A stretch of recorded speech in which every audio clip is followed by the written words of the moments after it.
recording this computer. Hey, everyone, I've got a real special guest with us today, all the way from California. As you know, I'm a kind of an East Coast guy, but she's in the West Coast, introducing you to what was an incredible player, and now she's at the coaching level. Give us a little bit of who you are and what you do, if you would. Hi there, Speedy Mendoza. I go by Speedy, first name Marion, but anyways, I'm a Fullerton College, junior college coach in California. It's a place where we just come out, we go on the ball field, we teach kids not just softball, but life lessons, and I really just enjoy it. I'm excited to be here with Kurt. Anyhow, we were talking a little bit before we got online here, and interesting backstory. This girl she was a varsity level winner in 3 sports, right? Yes. And you were able to dunk, isn't that right? Pretty close to it now. I could dribble the ball very well. Good passer, led an assist and steals. I was fast. So, hence the name Speedy, right? Yes. And this girl had a scholarship offering at UCLA. Yes. And it kind of didn't turn out very well. What happened there? If I can have you dig in there a little bit.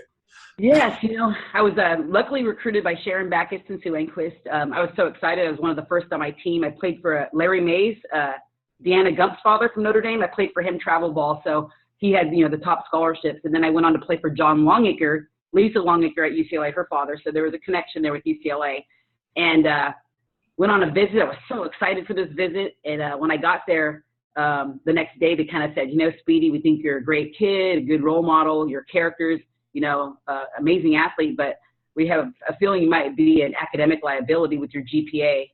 And my heart sunk to my toes. I was just like, whoa, like that was the only school I ever dreamed of going to.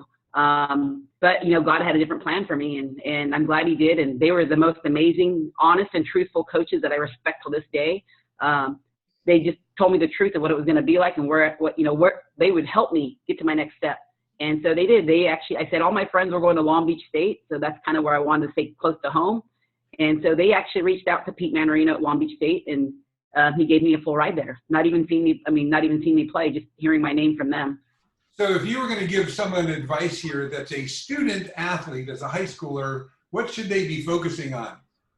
Oh, academics are huge. Academics are so huge. So I think one of the biggest things is for a lot of these kids is time management skills. And that's an area that I feel like when kids come in at RJC, that's one area we try to manage. Like, hey, you have your family, you have, school, you have your jobs, you have church, you have all these different things. You got to make sure that you put enough time into each one of these things and don't cut one of them short. And of course, the grade thing, the academic thing kind of didn't allow you to go to the path that you wanted to go.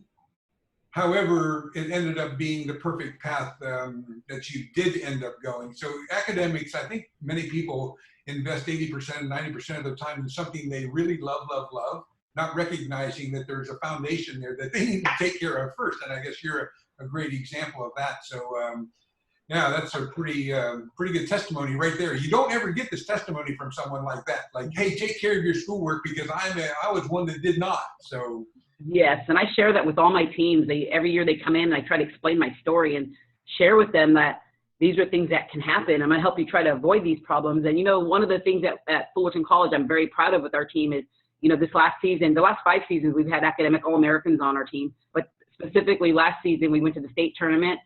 We came out 5th in the state, and we were ranked 11th in the nation in academics. Wow. And that's a good thing. Yes. I've seen success stories. I've had kids that come in and 2.0 GPAs out of high school. Incredible players, only played a couple of years because they were ineligible in high school. This year, the kid's a 3.3 GPA has been accepted into UC Riverside. So I see success stories with these kids. So paying attention to details, right? It's not just the detail of softball, it's the detail of every piece of your life, I think, right?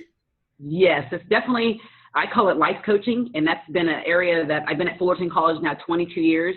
And before I was a head coach, I was an assistant coach. And I like to say I was one of the best assistant coaches because I paid attention to detail. But the one biggest thing is I love my kids. I love them, and I want to show them, hey, this is, I want to treat you like you're my little sister. Now I'm treating them like they're my daughters. But back then it was like, you're my sister. I'm going to treat you as good, try to get you on the right path, guide you, make good decisions. Yeah. Yeah. One thing I'll say is a lot of people, I get a lot of coaches that kind of watch this stuff from my video feeds, but got a lot of European athletes out there too. And of course, coming from the Netherlands all the way to California, of course, when you're in Europe, you hear California, you hear Florida, and they kind of love that thing. Me in Ohio, they're like, no, we never want to go there. We've never heard of that place. But if you girls are interested, I'll put a link down here below. Maybe you can give her a quick email. She's really good at responding to things, but she's always looking for good talent. She's looking for good character, right? Good hearts, Yes. Yeah. so forth. But you also run a pretty prolific summer ball program. I know that. I'm going to circle around to another situation here. I'm going to talk about coaches right now. We have a lot of coaches that kind of dial in here to take a listen to this. You have a weekly coaches kind of chat, right? Yes, we do. So we do one so we do a couple of them actually. So two of them, first one we do is every Tuesdays and Thursdays. We call it Tuesdays at 10 a.m. Pacific Standard Time. And then Thursdays we do a double header. So we do one at 10 a.m. and 8 p.m. And those are coaches, athletes, parents, family, everybody. And we just meet and greet, we bring up situations, talk about it. It's pretty awesome. And then on Saturdays, we do coaches only. So we get up and I call it Coffee, Coaches, in Christ. So sometimes we bring up some situations that, a lot of these coaches are dealing with, like student athletes in depression, student athletes in academics, student athletes, some being homeless. Like this last weekend was just really amazing to hear some of these coaches that are dealing with this, and sometimes they don't know how to deal with it. So we just try to be a support system to say, hey, I've dealt with this. Let me give you some stuff that you can do, or, give you some positive words of affirmation that will help you get through it and stuff. So tell me, and the link will be below on that too. So if anyone wants to dial into that, it's kind of open for anyone at this moment. Yes. Right? Oh yes, definitely. So we've got a couple of common friends. One is Leah Miko. She's not very far from you, I don't think, is she? Yes, I love Leah.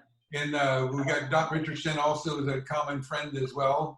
Yes. You get to speak with her a good bit, I think.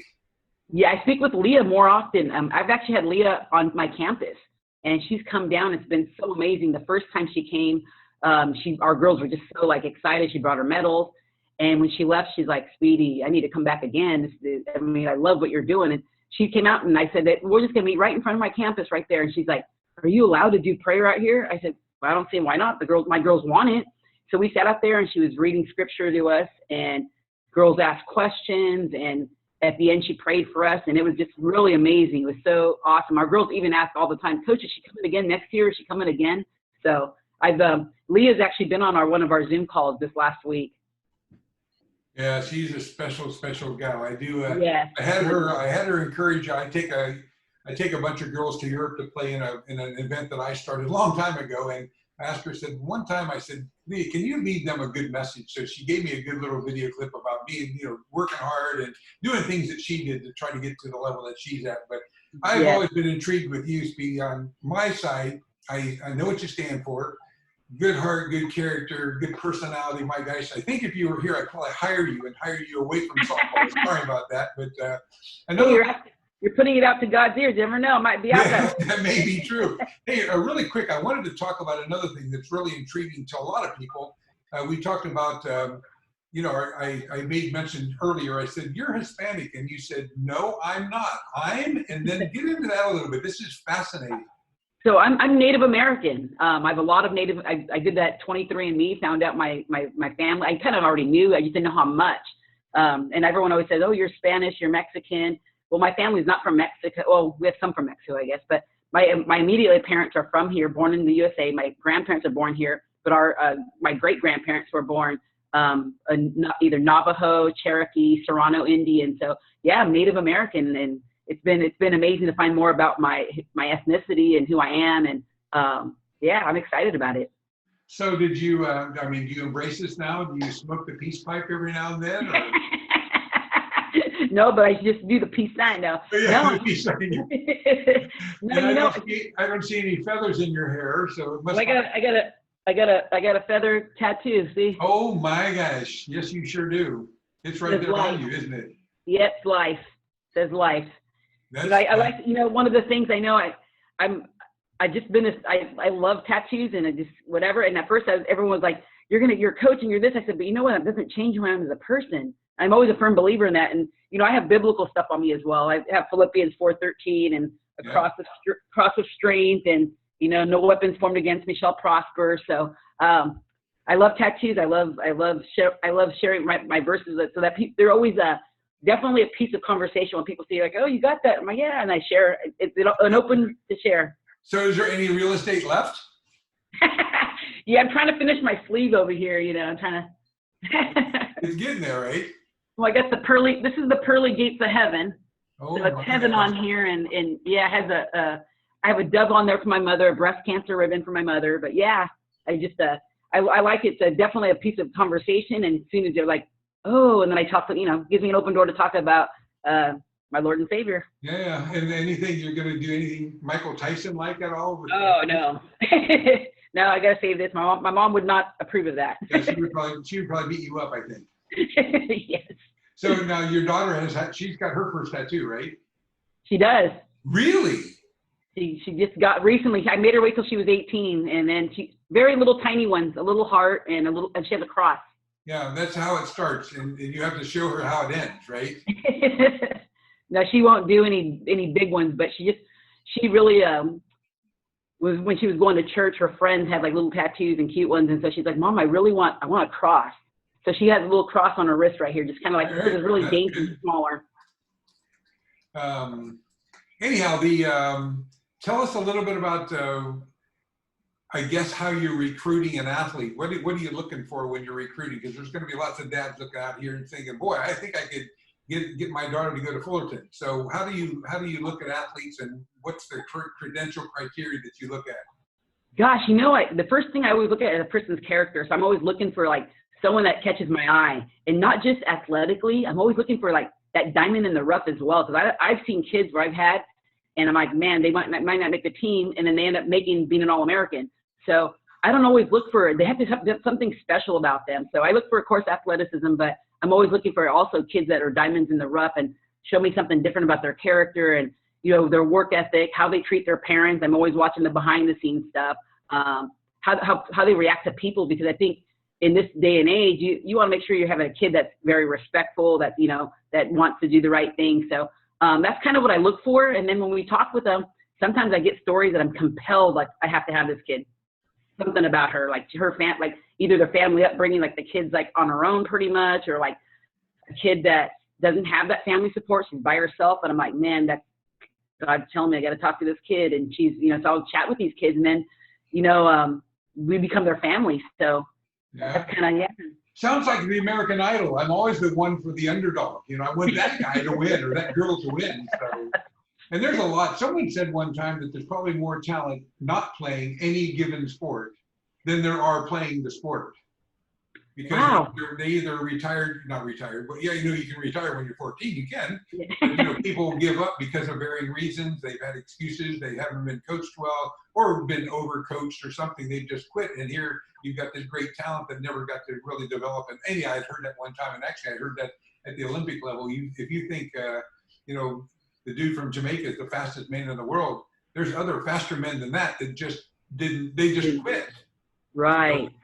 So yeah, there's underdogs, and I'm an underdog guy. If a guy just almost has a chance to do something, I want him to win. So yeah. Show me a good heart and good character, and I'm gonna try to be a champion for that. So that was us last year at state when we walked in, and we had all these teams coaches rooting for us, and then someone told me, Speedy, your team's like the underdogs, and people want you. Because they had the same usual teams that were at state, and we were like the different team. And the crazy thing is, when we walked in, our girls, I asked them, what uniform do you want to wear? Because we have specific uniforms at opening day. And they say, Coach, we got to wear our black uniforms because we have to wear our Audience of One shirts. Because we have shirts that say Audience of One. And they wanted to make sure that day that they were there to glorify him and to come out there. And it was amazing. It was an amazing tournament for us. It really was. Oh, I love it. Just love it.